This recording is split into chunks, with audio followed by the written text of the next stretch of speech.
بسم الله الرحمن الرحيم وأصحاب اليمين ما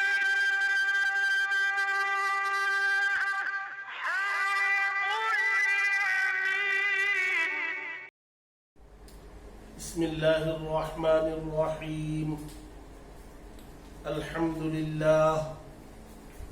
الحمد لله وكفى وسلام على عباده الذين اصطفى. أما بعد فأعوذ بالله من الشيطان الرجيم. بسم الله الرحمن الرحيم. لئن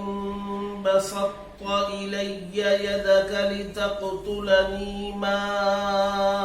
أنا بباسط يدي إليك لأقتلك إني أخاف الله رب العالمين. إني أريد أن تبوء بإثمي وإثمك فتكون من أصحاب النار وذلك جزاء الظالمين. صدق الله العظيم. معزز حاضرین، قرآن مجید کا پارہ نمبر 6 آیت نمبر 28 29 دو آیتیں پڑھی گئیں، اور یہ دونوں آیتیں اسی واقعے سے متعلق ہیں جو واقعہ آپ حضرات کے سامنے پیش کیا جا رہا ہے. حضرت آدم علیہ السلام کے دو بیٹوں کا واقعہ چل رہا تھا، اور اس میں یہ بتایا گیا تھا کہ چھوٹے بھائی کی قربانی اللہ تبارک و تعالی نے قبول کر لی، جس کے نتیجے میں بڑے بھائی قابیل نے اپنی رسوائی اور اپنی ذلت محسوس کی، اور ضد، ہٹ دھرمی، حسد اور دشمنی، عداوت میں حد سے آگے بڑھا، اور یہ کہنے لگا کہ میں تجھے قتل کر دوں گا. اور اس کے جواب میں چھوٹے بھائی نے یہ کہا کہ بھی اللہ تبارک و تعالی نے اگر میری قربانی قبول کی ہے تو اللہ کی عادت یہ ہے، اللہ کی فطرت ہے کہ وہ متقین کی عبادتیں قبول کرتے ہیں. اگر آپ کی نیاز اور قربانی قبول نہیں ہوئی تو آپ غور کیجئے، دیکھیے کہ تقوی میں کہاں کمی رہ گئی، قبول کیوں نہیں ہوئی، وجہ کیا ہے. اور سچی بات یہ ہے کہ وجہ تلاش کر کے اس وجہ کو ختم کرنے کی کوشش ہونی چاہیے، نہ یہ کہ اور زیادہ ظلم و زیادتی پر آدمی اتر آئے. ایک اصولی جواب دیا گیا تھا، اور یہ اصولی جواب قیامت تک کے لیے ہے. اللہ تبارک و تعالیٰ کی عادت ہے بندوں کا وہی عمل قبول کرتے ہیں جس کی بنیاد تقوی پر رکھی گئی. قرآن مجید کے 11ویں پارے میں ایک واقعہ ہے، وہ ہمارے نبی صلی اللہ علیہ وسلم کے زمانے کا واقعہ ہے. ممکن ہے کہ جب میں 11ویں پارے میں پہنچوں تو انشاءاللہ اس پورے واقعے کی تفصیل اور اس کے اندر موجود اسباق و حکمتیں آپ کے سامنے رکھوں گا انشاءاللہ.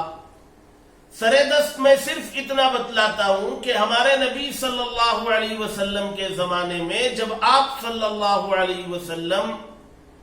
ہجرت کر کے مدینہ منورہ تشریف لا چکے تھے، اور ہجرت کے دوران راستے میں قباء نامی محلے میں مسجد قباء کی بنیاد اللہ کے نبی ڈال چکے تھے، اور وہاں نمازیں وغیرہ جاری تھیں. اور اللہ کے نبی مدینہ منورہ رہا کرتے تھے تو کچھ منافقین نے غلط نیت سے، غلط ارادوں سے، اسلام کو نقصان پہنچانے کی نیت سے انہوں نے ایک عمارت کی بنیاد ڈالی، ایک چھوٹا سا کمرہ بنایا اور نام دیا اس کو مسجد کا،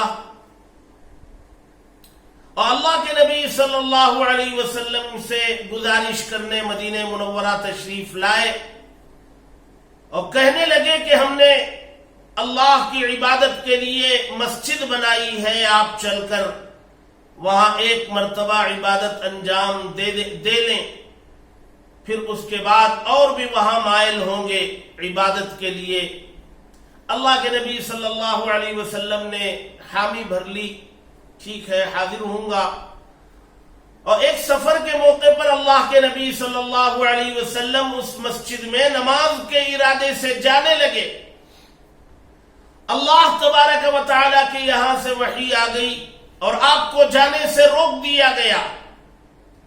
اور وحی میں بتلایا گیا کہ یہ مسجد عبادت کی نیت سے اللہ تبارک و تعالیٰ کو راضی کرنے کے لیے اخلاص کی بنیاد پر یہ بنائی نہیں گئی ہے، اس کی بنیاد اسلام کو، مسلمانوں کو نقصان پہنچانے کی نیت پر رکھی گئی ہے، اور اللہ تبارک و تعالیٰ نے اسے قرآن مجید میں مسجد ضرار کہا کہ یہ نقصان پہنچانے کے لیے بنائی گئی تعمیر ہے اور آپ اس میں ہرگز قدم نہ رکھیں، لا تقم فیہ ابدا، آپ کبھی اس میں کھڑے نہ ہوں۔ لمسجد اسس علی التقوی من اول یوم احق ان تقوم فیہ، کہ وہ مسجد جس کی بنیاد تقوی پر رکھی گئی روز اول ہی، وہ زیادہ حقدار ہے اس کے کہ آپ اس میں کھڑے ہوں، اس میں عبادت انجام دیں۔ اللہ تبارک و تعالیٰ نے صاف کر دیا، روئے زمین پر اللہ کے نزدیک، نبی کے نزدیک، شریعت اور دین میں سب سے مقدس اور پاکیزہ جگہ وہ مساجد کی جگہیں ہوتی ہیں، وہاں اللہ کے دربار میں انسان اپنے جسم کا قیمتی حصہ پیشانی زمین پر رکھ کر رگڑتا ہے، جہاں اللہ تبارک و تعالیٰ کی نورانی مخلوق فرشتے رہا کرتے ہیں، اور جہاں ہمیں پیاز، کچی پیاز اور بدبودار چیزوں کے استعمال کے بعد بغیر کلی اور مسواک کیے کہ مسجد میں داخل ہونے سے منع کر دیا گیا، ایسی پاکیزہ جگہ مساجد جن کو اللہ کا گھر کہا جاتا ہے، وہ مسجد بھی اگر اخلاص کے ساتھ تعمیر نہیں کی گئی، اس کی بنیاد بھی تقوی پر نہیں ہو، تو اللہ تبارک و تعالیٰ نے قرآن میں صاف کر دیا وہ مسجد بھی اس قابل نہیں ہے کہ وہاں عبادت انجام دی جائے، بلکہ وہ تعمیر ڈھائے جانے کے قابل ہے، وہ گرا دے جانے کے قابل ہے، وہ زمین بوس کر دیے جانے کے قابل ہے۔ لہذا اللہ کے نبی صلی اللہ علیہ وسلم نے صحابہ کو حکم دیا کہ وہ جو تعمیر وہاں کی گئی تھی قباء میں، غلط ارادوں سے اور غلط نیتوں سے، نقصان پہنچانے کے ارادے سے، اللہ کے نبی صلی اللہ علیہ وسلم نے صحابہ کو حکم دیا کہ اس کو ڈھا دو۔ لہذا وہ ڈھا دی گئی، وہ زمین کے برابر کر دی گئی، گھاس پوس اس میں تھا تو آگ لگا دی گئی، اور یہ واقعہ اللہ تبارک و تعالیٰ نے قرآن مجید کے 11ویں پارے میں ذکر کر کے صاف کر دیا کہ روئے زمین پر سب سے مقدس تعمیر اور گھر وہ میرا عبادت خانہ ہے، جس کو مساجد کہتے ہیں، اللہ کا گھر کہتے ہیں، اس کی بنیاد بھی تقوی پر نہ ہو تو وہ زمین پر رکھے جانے کے قابل نہیں ہے، تو پھر دوسرے اعمال کا کیا ہو؟ سوال یہ ہے کہ یہ تقوی ہے کیا؟ تقوی ہے کیا؟ تقوی ہے اللہ تبارک و تعالیٰ کا استحضار، ذہن و دماغ میں یہ رہے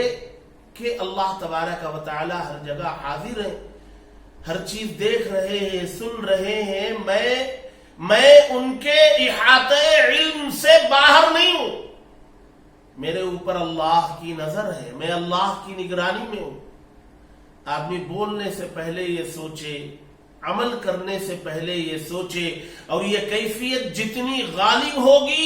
تقوی کا معیار بڑھے گا، اور جتنا تقوی کا معیار بڑھے گا وہ اللہ کے اتنے قریب ہوتا ہوا چلا جائے گا۔ آپ کو یاد ہوگا، سنا بھی ہوگا آپ نے، حضرت عمر رضی اللہ تعالی عنہ کے زمانے کا مشہور واقعہ ہے۔ حضرت عمر رضی اللہ تعالی عنہ خلیفہ دوم ہیں اور بڑے خوبیوں کے حامل ہیں، اللہ نے بڑی خصوصیات سے نوازا تھا۔ ہمارے نبی صلی اللہ علیہ وسلم حضرت عمر رضی اللہ تعالی عنہ کی بڑی رعایت فرماتے تھے۔ حضرت ابو بکر صدیق رضی اللہ تعالی عنہ ہمارے نبی کے دنیا سے پردہ فرمانے کے بعد خلیفہ مقرر کیے گئے، اور حضرت ابو بکر صدیق رضی اللہ تعالی عنہ نے اپنے آخری وقت میں حضرت عمر کو اپنا نائب اور خلیفہ مقرر کر دیا۔ حضرت عمر رضی اللہ تعالی عنہ کو 10 سال خلافت کا موقع ملا۔ حضرت ابو بکر صدیق رضی اللہ تعالی عنہ کو بہت مختصر موقع ملا تھا، 2 سوا 2 سال کا موقع ملا تھا، اور اس میں بہت سارے مسائل کھڑے ہو گئے تھے جن کو نمٹانے میں آپ کا زمانہ گزر گیا، لیکن حضرت عمر رضی اللہ تعالی عنہ کو طویل زمانہ ملا، اور آپ نے اسلام کی بڑی خدمات انجام دی۔ آپ کی عادت شریفہ تھی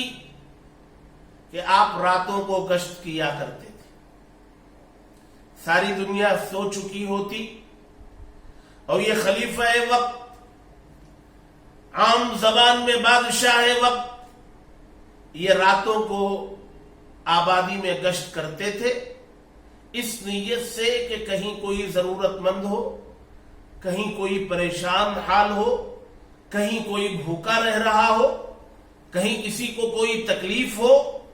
تو وہ سمجھتے تھے کہ اس کی ذمہ داری میرے پر عائد ہوتی ہے، اللہ کے یہاں مجھے جواب دہ ہونا ہے کہ میری رعایا میں، میرے دائرے میں اگر کوئی بھوکا رہ جائے، اگر کوئی پریشانی میں رات گزارے، تو وہ یہ سمجھتے تھے کہ اس کا ذمہ دار میں ہوں، اور یہ وہی چیز تھی تقویٰ۔ ان کو کوئی نگران نہیں تھا حضرت عمر رضی اللہ تعالی عنہ کے لیے، وہ اللہ کا ڈر تھا، وہ تقویٰ تھا، وہ خوف تھا خدا کے سامنے کھڑے ہونے کا، کہ راتوں کو بجائے نیند کرنے، آرام کرنے کے وہ گشت کیا کرتے تھے۔ بہت سارے واقعات ہیں ان کے راتوں میں گشت کے۔ ایک واقعہ میں بتانا چاہتا ہوں کہ ایک مرتبہ گشت کر رہے تھے، وہ صبح کا وقت تھا، صبح صادق کا وقت تھا، رات ختم ہو رہی تھی، اور گشت کرتے ہوئے گزر رہے تھے کہ ایک مقام سے آواز آئی۔ ایک ماں اپنی بیٹی سے کہہ رہی تھی کہ بیٹی، دودھ کم ہونے لگا ہے، گائے سے دودھ کم نکل رہا ہے، اس میں تھوڑا پانی ملا دینا تاکہ برابر ہو جائے۔ بیٹی نے ماں سے کہا کہ اماں، خلیفہ کی جانب سے تو یہ حکم ہے، یہ آرڈر ہے کہ دودھ میں پانی نہ ملایا جائے۔ غالباً وہ دودھ بیچا کرتی تھی، اور گائے دودھ کم دینے لگی تو مقدار کم ہوئی تو پانی ملا کر کے بیچنا چاہتی تھی۔ تو بیٹی نے توجہ دلائی کہ اماں، خلیفہ وقت کا تو یہ حکم ہے، یہ آرڈر ہے کہ دودھ میں پانی نہ ملایا جائے۔ ماں نے کہا بیٹی، اب کہاں خلیفہ دیکھ رہے ہیں، پانی ملا لو، کون دیکھ رہا ہے؟ تو بیٹی نے کہا کہ یقیناً خلیفہ نہیں دیکھ رہے ہیں، لیکن خلیفہ کا، میرا اور آپ کا خدا تو دیکھ رہا ہے۔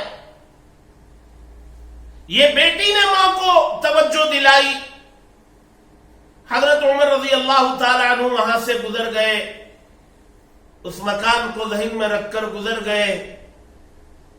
اور جب صبح ہوئی تو اس مکان کے بارے میں معلوم کیا،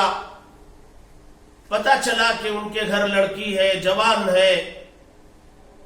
اس کی دینداری سے، اس کے تقوی سے اتنے متاثر ہوئے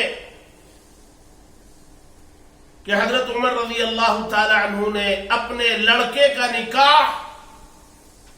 اس گھر میں اس لڑکی کے ساتھ کر دیا۔ آپ اندازہ لگائیں،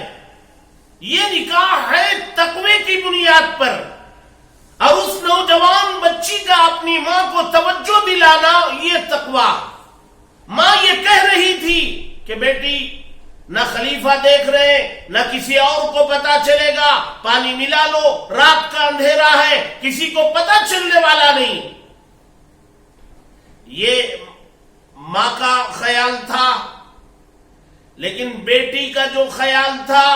وہ تھا تقوی۔ تقوی کی بنیاد پر بیٹی نے کہا یقیناً کوئی نہیں دیکھ رہا ہے، لیکن خدا تو دیکھ رہا ہے۔ اس استحضار کا نام ہے تقوی۔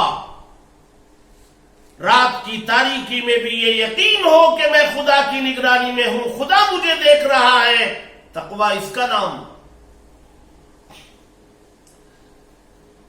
اس تقوی کی بنیاد پر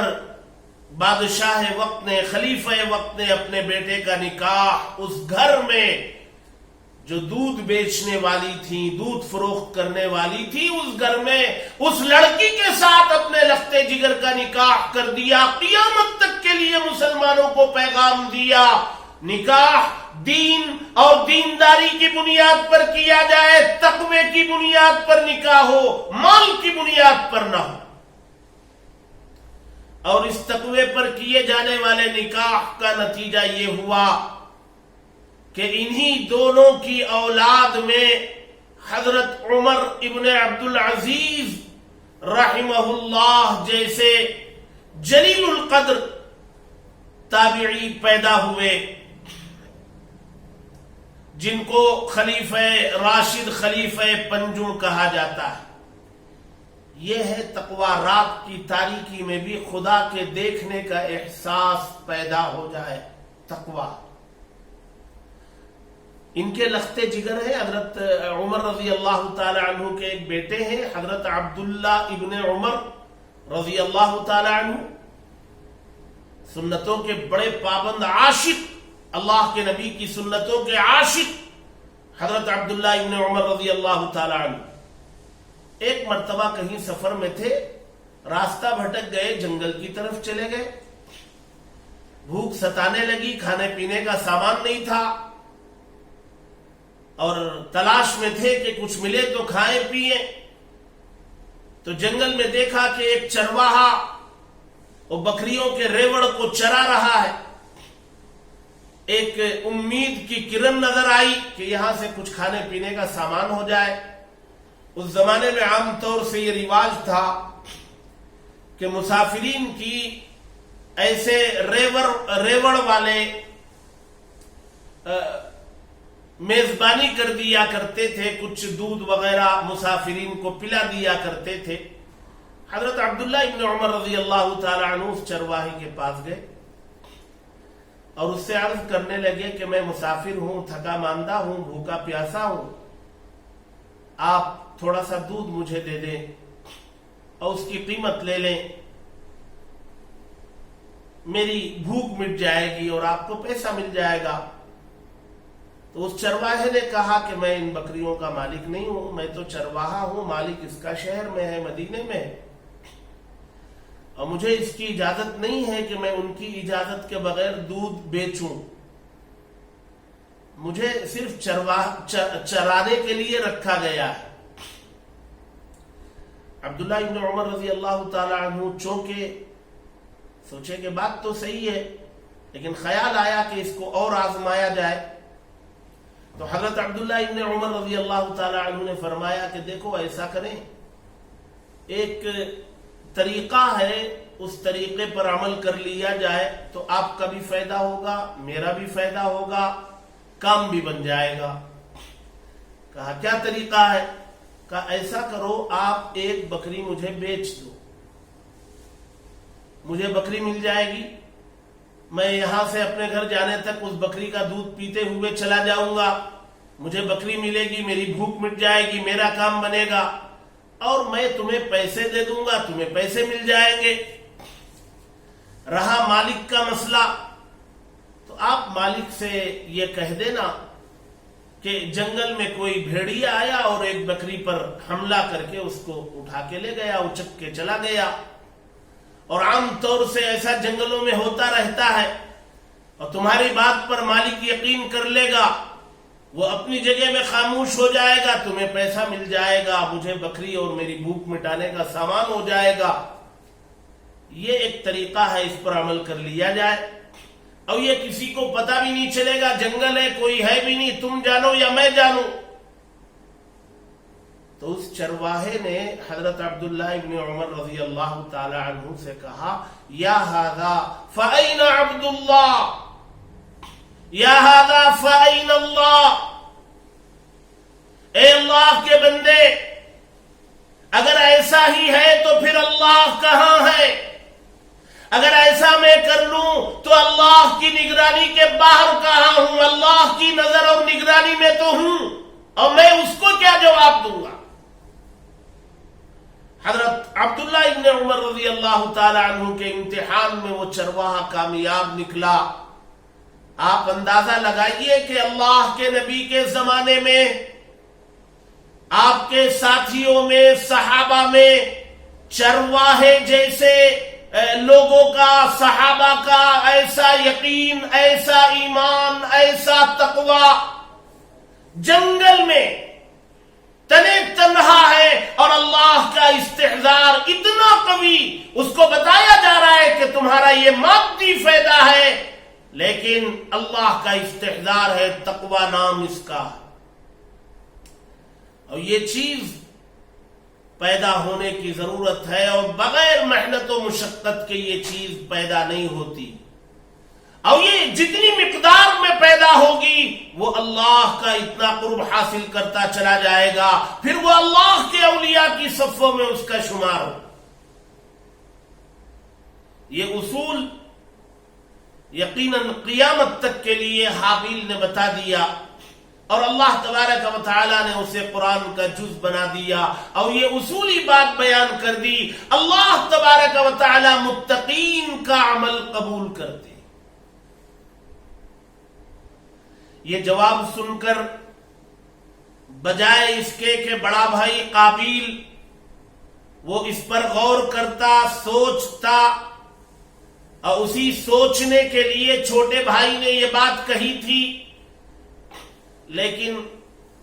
وہ دشمنی کی آگ میں جل رہا تھا، وہ حسد کی آگ میں جل رہا تھا، اس نے اپنے ہاتھوں کو دراز کیا، اپنے ہاتھ آگے کیے حملے کے لیے۔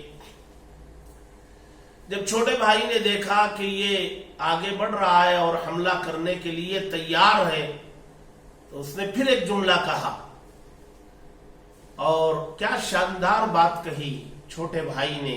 جب دیکھ لیا کہ یہ حملہ کرنے والا ہے تو ایک اور جملہ انہوں نے کہا، اور وہ جملہ بھی اللہ تبارک و تعالی نے قرآن کا جز بنایا۔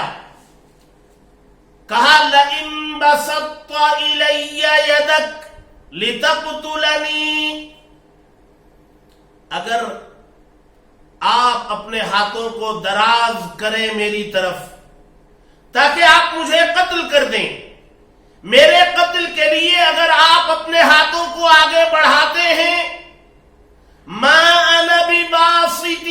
يَدِيَ إِلَيْكَ لِأَقْتُلَكَ، تب بھی میں اپنے ہاتھ تمہارے قتل کے ارادے سے یا تمہیں نقصان پہنچانے کے ارادے سے میں اپنے ہاتھ آگے نہیں کروں گا۔ تم اگر اپنے ہاتھ میرے اوپر زیادتی کی نیت سے آگے بڑھاؤ، تب بھی میں اپنے ہاتھ نہیں بڑھاؤں گا تمہاری طرف۔ کیوں؟